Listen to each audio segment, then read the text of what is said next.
Russia has launched around 500 drones and over 50 missiles in an overnight attack on Ukraine, killing 4 people and damaging civilian infrastructure, Ukrainian President Volodymyr Zelensky has said today. Kyiv has came under heavy drone and missile bombardment in what independent monitors said was one of the biggest Russian attacks on the Ukrainian capital and its surrounding region since the full-scale war began. Ukraine's air defenses have scrambled into intercepting the barrage, but not all missile projectiles were stopped. In response, Kyiv has called for much stronger international pressure and further sanctions targeting Russian energy, transport, financial, and shadow networks, as well as intensified military support for Ukraine's defense. This latest strike fits into a pattern of escalating aerial warfare in the conflict, with Russia increasingly relying on large drone and missile swarms, shifting tactics to target not just frontline zones, but urban and energy infrastructures deep inside of Ukraine. Let's in fact listen into what one of the civilians has said.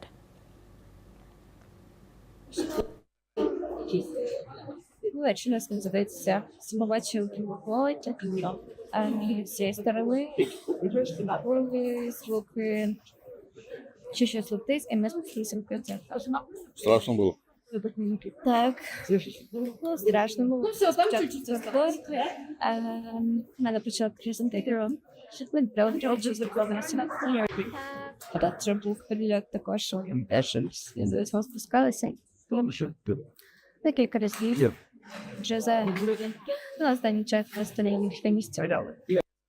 Now, for this discussion, we're joined by Major General, our retired Gigi Dwivedi. He's a defense analyst, joins us live from New Delhi. Thank you, Major General, for joining us. Now, thank you. Now, in light of this massive aerial assault on Kyiv and its surrounding regions, what more can or U.S.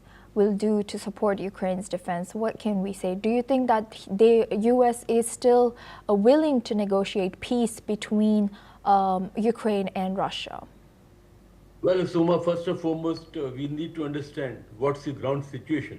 Right. And as it is evident that Russia, or in specific Putin, is continuing two-dimensional war against Ukraine. One is the aerial warfare, and that's what you witnessed that even Sunday morning, early morning, there have been massive aerial strike on Kyiv and the areas around, wherein almost 500 drones were launched and 50 missiles, including Kenzel and Iranian Shahid missiles.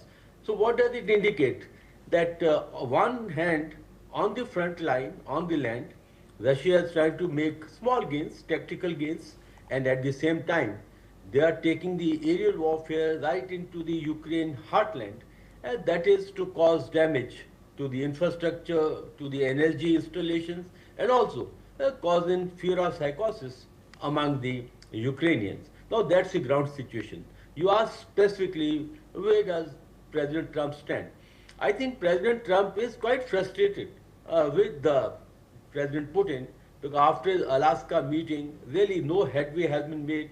And I don't think Putin is in any mood to de-escalate. In fact, over the period of time, we are only seeing escalation. And President Trump also has changed his stance, and he has committed that their full support will be extended to Ukraine and President Zelensky during his latest meeting. And also, European nations also are getting together to ensure that Ukraine gets the right equipment and right weapon systems. More importantly, they require the air defense systems, because only with that they are able to blunt or at least take on the Russian airstrikes. And second point is, of course, the financial aid, and not to mention, because you need finances, and even that has been promised. And my third point is that as it appears that President Putin is actually testing the will and the capacity of the Europe at large, because there have been air violation in Poland, there have been air violation in Estonia, and it appears that he is trying to enlarge the scope of the conflict, primarily to test where does Europe stand in case such a scenario develops. So all I can say is that President Trump definitely has indicated that Ukraine will get due support.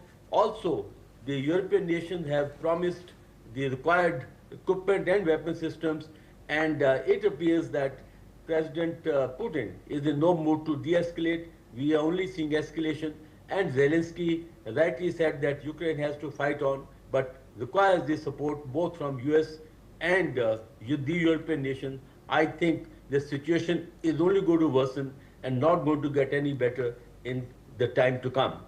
Asuma. And Major General, we today, like as we saw that the foreign minister of Russia, Sergei Lavrov, said that Russia will take a decisive response towards NATO's accusations as well as Ukraine. So, what do you think he means by this, and what do you think of him making such statements from sidelines of UNGA or in UNGA in US?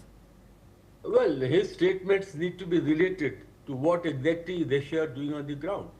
And Russia is only escalating, and that means that they are testing, as I said, the will of the NATO countries, the European countries, and it is evident from the statement of the foreign minister and also the actions which Russia is taking on the ground, that they have no desire or design to de-escalate the situation, neither to go in for any agreement to either ceasefire or any long-term agreement.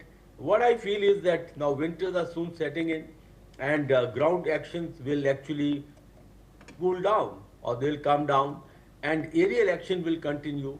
So I think Foreign Minister Lavrov's statement is quite indicative that Russia is only going to further escalate, and they may even widen the conflict, because he specifically has said to take on the NATO or the NATO countries.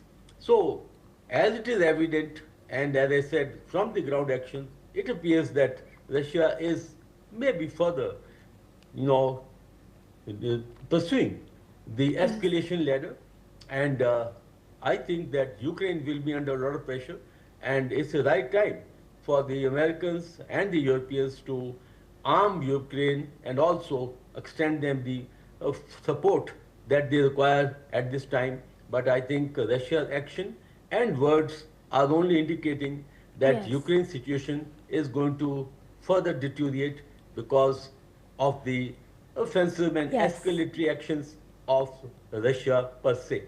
Asuma. Right. With that, I would like to thank Major General Gigi Diveji for joining us and sharing that insight. Now we move on to the Middle East.